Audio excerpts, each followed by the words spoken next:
Eu vou lhe dizer uma coisa aqui que eu nunca falei em canto nenhum, tá? Pode ficar à vontade.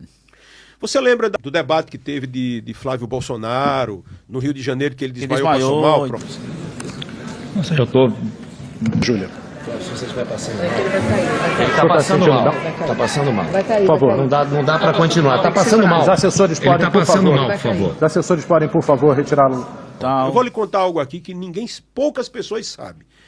Quem estava no estúdio sabe, Jandira Fegali sabe, aqueles que estavam no lado sabem, o Jair Bolsonaro sabe, o Carlos Bolsonaro, todo mundo sabe. Quando ele desmaiou ali, foi por causa da pressão que o pai dele deu antes. Chegou no vídeo de Jair que Flávio estava fazendo aquilo que ele sempre gostava de fazer, que era ter relações duvidosas envolvendo dinheiro. Isso é o que chegou para mim quando eu vi a conversa. Jair foi para o Rio de Janeiro, depois de receber a informação do Carlos Bolsonaro. Jair chegou naquele dia do debate, de surpresa, entrou no camarim de Flávio e pediu a senha do celular dele. Ele passou mal. Ele passou mal. Então aquela cena ali foi real. Foi real, foi pressão. E deixa eu lhe dizer, ele saiu do debate, ele se borrou na roupa todinha. Ele defecou na roupa. Esse cara que quer ser presidente do Brasil, ele é um cagão. Ele literalmente é um cagão. Agora, eu sei o que eu estou dizendo. Jandira Fegali sabe o que eu estou dizendo. Teve diarreia na hora, saiu de lá todo. Que isso? Foi. Olha aí, furo de reportagem. Furo de reportagem. Saiu de lá todo... Quem estava ali, ele saiu praticamente...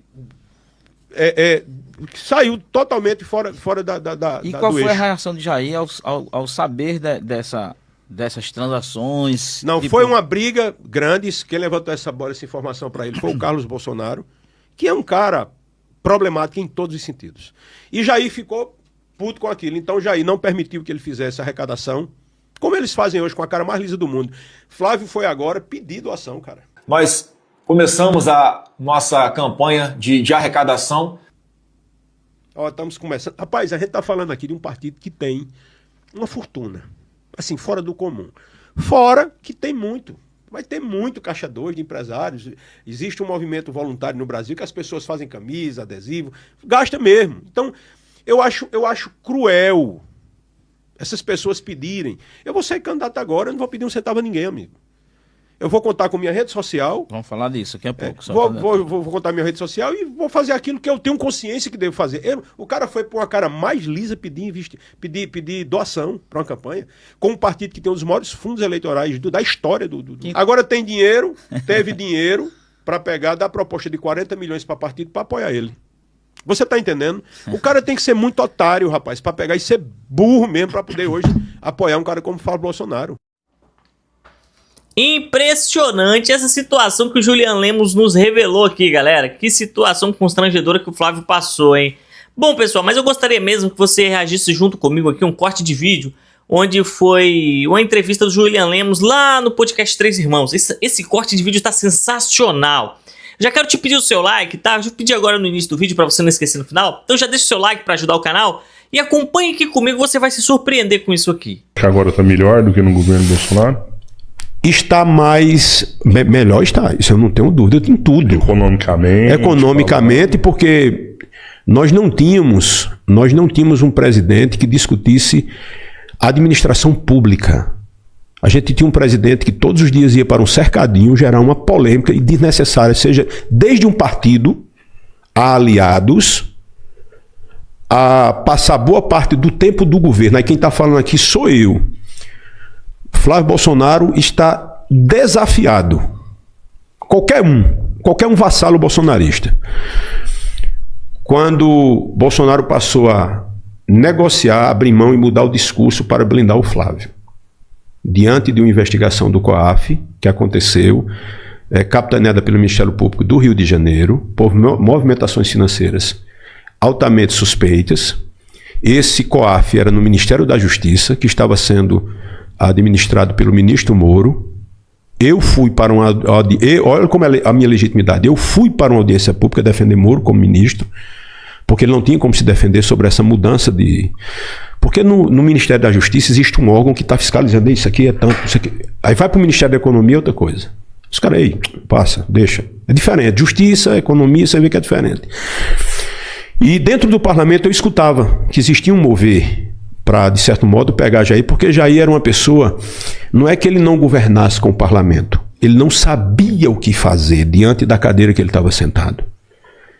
Veja só, meu irmão, eu fui um coordenador de uma campanha de um presidente a nível Nordeste. Carlos Bolsonaro, ele estremece, ele corta os pulsos, ele geme, ele fica doido, dizendo que não, mas o pai dele dizia isso, e eu era de fato.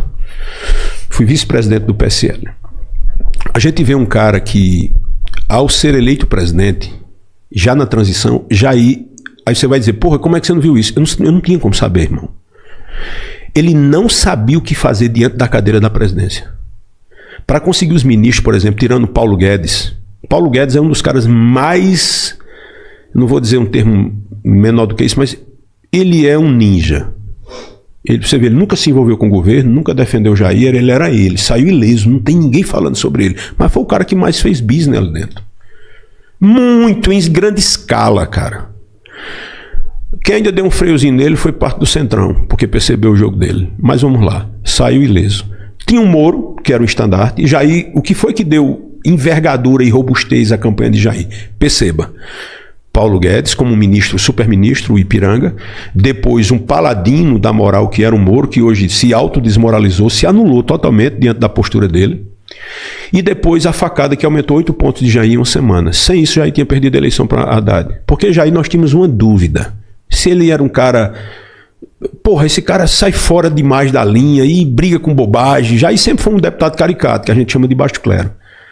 Juliano, você via isso? Claro, algumas coisas eu via. Talvez eu não visse tanto, porque eu era muito próximo dele. Na pré-campanha ele já dava esses sinais, assim? Não, na pré-campanha Jair era um cara... Porque na pré-campanha Jair não andava com Carlos. Jair não andava com Flávio. Jair andava comigo, com o Bebiano. Era diferente outra coisa. Era você, o Bebiano, era, e era... o Lorenzoni... Não, o Olímpio Lorenzoni e era o Paulo mais... Marinho? Não, o Paulo Marinho não andava com Jair em canto nenhum.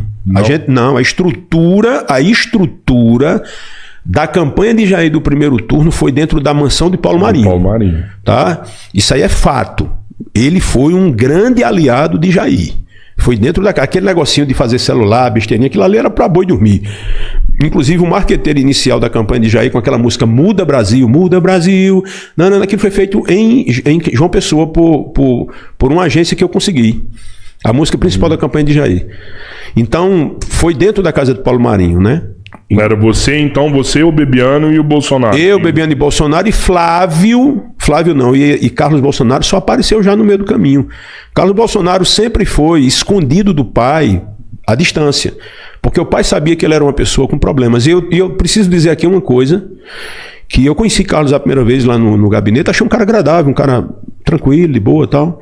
Depois eu escutei ele de noite, tenho foto com ele, abraçado com ele e tal, e depois eu disse, aí, por que você não traz Carlos? Ele disse, não inventa essa história não, deixa ele lá onde ele tá. Deixa ele lá.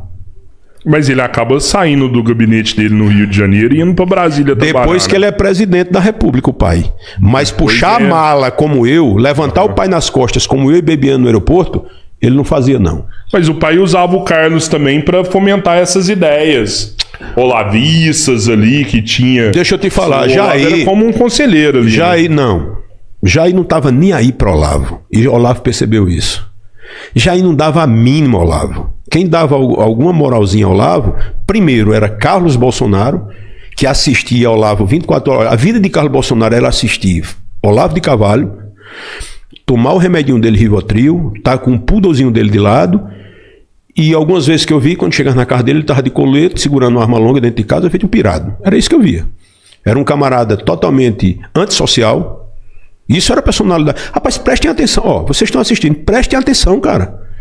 É nítido os sinais. Flávio, não procura um vídeo de Carlos falando 5 minutos de improviso. Não tem, irmão. Ele só vai para um ambiente controlado. Se Espiridião a mim pegar Carlos Bolsonaro num debate, ele deixa ele do tamanho de uma meba. Se Carolina de Tone partir para cima dele, ele não aguenta a pressão. Tu sabe por que ele está indo para o Senado? Porque ele não é homem de aguentar a Câmara Federal. Tu sabe o que a Câmara Federal é? É um ringue. O Senado é o melhor dos lugares, é melhor do que ser presidente da República, é ser senador, pô. Ele não aguenta. Então, Carlos Bolsonaro nunca foi estrategista de absolutamente nada. A coisa foi orgânica, foi rolando, e cada um que desse uma ideia. Por exemplo, essa camisa aqui. Essa camisa aqui foi muito bacana. Aqui sou eu com óculos que eu uso. Isso aqui foi totalmente... Não foi eu que mandei fazer. Foi um cara de Pernambuco que pegou e me deu essa ideia. Eu achei bacana. Era assim que acontecia. Era isso que acontecia. Camisa, todo mundo fazia. Eu fiz muitas camisas. Então era realmente orgânico. A campanha de Jair não foi colocado dinheiro no bolso dele nem do partido, mas foi gasto mais do que qualquer campanha no país em todo o tempo, porque as pessoas davam esse dinheiro porque queriam um Brasil diferente. Muitos empresários apoiaram. Mas muito, em grande escala. Agora, deixa eu lhe falar uma coisa, viu? Que as pessoas não percebem. Você não percebia, eu também não percebia e a maioria não percebia. Até eu fazer parte do sistema. Quando eu digo fazer parte do sistema, não é da safadeza, é entrar no poder. Existiam grupos, cara, que estavam por trás já analisando um cara com muita popularidade, muito magnetismo, mas sem raiz. Jair Bolsonaro, ele é um cara que ele tem uma das primeiras habilidades, segundo a psicologia da inteligência natural, que é a comunicação. Ainda que seja uma comunicação que não agrade a massa. Mas se você se comunica e a galera vibra, e eu vou dar um exemplo aqui. Eu fui para um evento em Roraima com o Jair, e o Jair, quando chegou no evento, a gente achava... Foi o primeiro grande evento que eu fui com ele. A gente achava que ia ter 500 pessoas no máximo. Tinha mais de 5.000 pessoas. Dá para tu? Em Roraima. É muita gente, irmão. E a presença de Jair, quando entrou na faculdade, lá no auditório, que só cabia 1.500 pessoas, tinha 2.000 dentro e mais 2.000 e poucas fora. Quando Jair chegou, eu vi um magnetismo. Eu tenho esse vídeo, eu tô assim gravando ele. Até Jair ficou assustado. Foi o primeiro grande evento que a gente foi. Eu tava do lado dele. Não tava Eduardo, não tava ninguém, não. Tava eu lá. E eu digo, Jair, tu vai ser presidente. O magnetismo, eu não vivi isso, irmão. Entenda, eu não vivi isso. Eu nunca fui filho de político, eu nunca fui vereador, eu não fui deputado federal. Eu fui um cara que fui assessor voluntário de um cara que se tornou presidente da República e me tornei deputado federal. O único que usava o federal do Bolsonaro. E eu tenho um vídeo, viu, irmão, que eu vou usar isso aqui como corte na minha rede social e vai estourar esse vídeo, aonde Jair diz o seguinte, abre aspas, todo esse projeto de Brasil passou sim pela Paraíba e quem cuidou disso foi Júlia Lemos. Por quê? Porque fui eu que levei Jair para o PSL, porque nenhum partido queria colocar ele, Jair tinha medo de pegar aí para um partido e ser anulada a campanha dele, que ele achava, e era verdade, que os caras podiam chegar ali com 50 milhões e tirar ele do jogo rapidamente, que isso não vale nada no jogo político. Mas enfim, eu vi esse magnetismo crescendo, tá? Eu vi aquilo crescendo. Isso foi orquestrado também na época. Irmão, deixa eu te falar o que é. Aí onde está a questão das várias lentes. Você quer, pela sua consciência objetiva, perceber algo, 2 e 2 é 4. Mas quando a gente fala do que vem, esse movimento que foi crescendo com Jair Bolsonaro, quando você vai para o golpe de 64, quando você vai para a abolição da escravidão, os problemas que aconteceu que derrubaram a monarquia, você vai ver que na consciência coletiva das pessoas já vem algo ali, ó, que passa de pai para filho. É como se fosse um código genético que vai na mente. Então, quando entra um cara que diz, olha, é o seguinte, vai ser arma para todo mundo, e bandido bom é bandido morto, aí você diz, porra, bandido bom é bandido morto mesmo, só que, peraí, que bandido, irmão? Isso inclui teu irmão, se por acaso atropelar alguém? Isso inclui o quê? Isso é muito abstrato, vai jogando essa loucura e a galera vai captando. Aí você vê, se você reparar, veja quem está vinculado. Foi descoberto 51 grupos, ou foi 54, 55 grupos neonazistas no Rio Grande do Sul. Todos vinculados a Bolsonaro.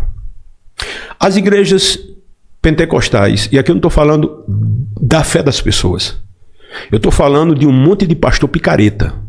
Picareta, que usa suas instituições para proselitismo político e palanque político a favor de candidatos imorais como Flávio Bolsonaro e impiedosos como o pai dele.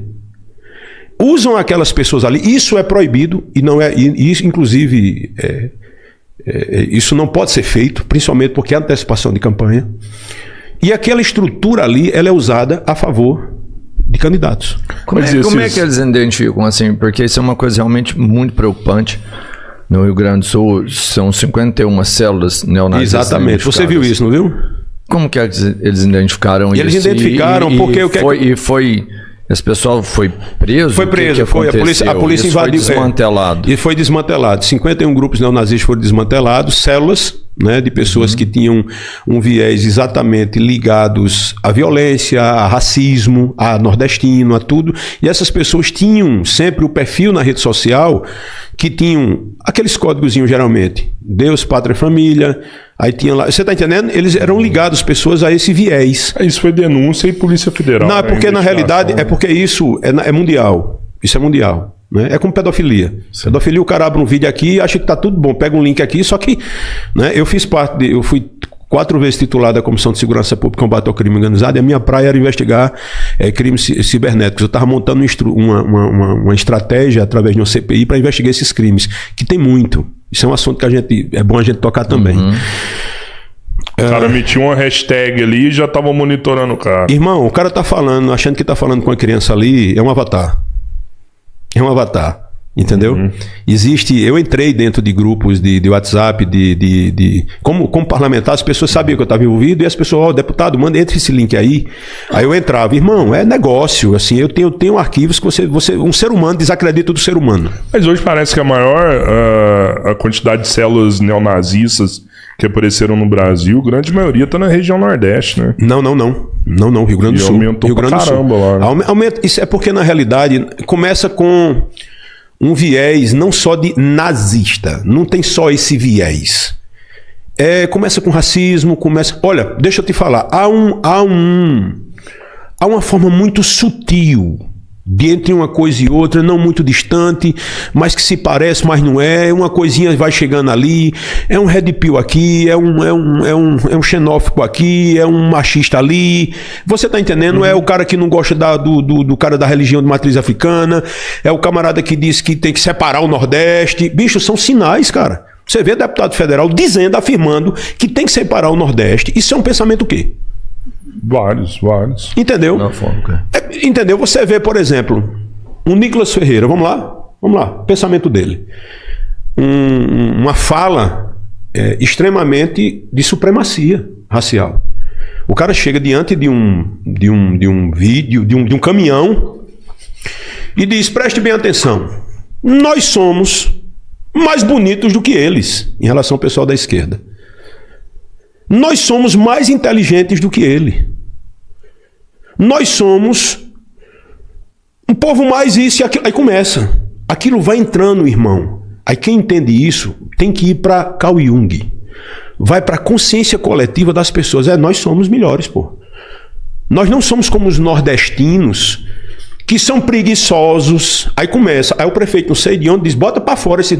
Isso começa isso é ciência. Mas essa parte de um grupo se julgar superior ao outro não acontece dos dois lados, porque de um lado também eles são mais inteligentes, eles estudam mais.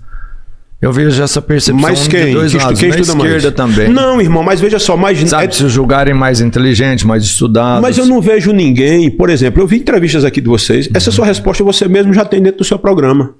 Você vê muitas vezes aqui o cara que está conversando com alguém de um QI menor, sem conhecimento, como o Johnny, como... Você vê que, por exemplo, se fosse o contrário, o cara da direita com um conhecimento profundo daquele, ele deixava o cara humilhado. Você vê que muitas vezes ele só faz sorrir assim, ó. Né? Você não está respondendo. Ele fica até... Ele debocha porque ele vai dizer, cara, eu não vou bater. Pra quem tá acompanhando a política, tá vendo que a vida do Flávio Bolsonaro tá cada vez mais difícil. Pessoal, vou fazer uma rápida cronologia inversa aqui para você pensar comigo se eu estou com a razão ou não. Pensa comigo, o Flávio ele anunciou sua candidatura. Eu sou o presidente, candidato a presidente, porque o meu pai me escolheu. Mas quando o Flávio faz esse anúncio, galera, ele faz sem sentar com ninguém, sem comunicar partidos aliados, sem comunicar o pessoal que está à volta dele, e isso gerou aí um desconforto. Tanto é que o Silas Malafaia, quem não lembra, foi logo na rede social falar, não, a chapa tem que ser Tarcísio Michele e o Flávio não é o cara para ser o candidato neste momento, ele não tem estatura para poder ser candidato.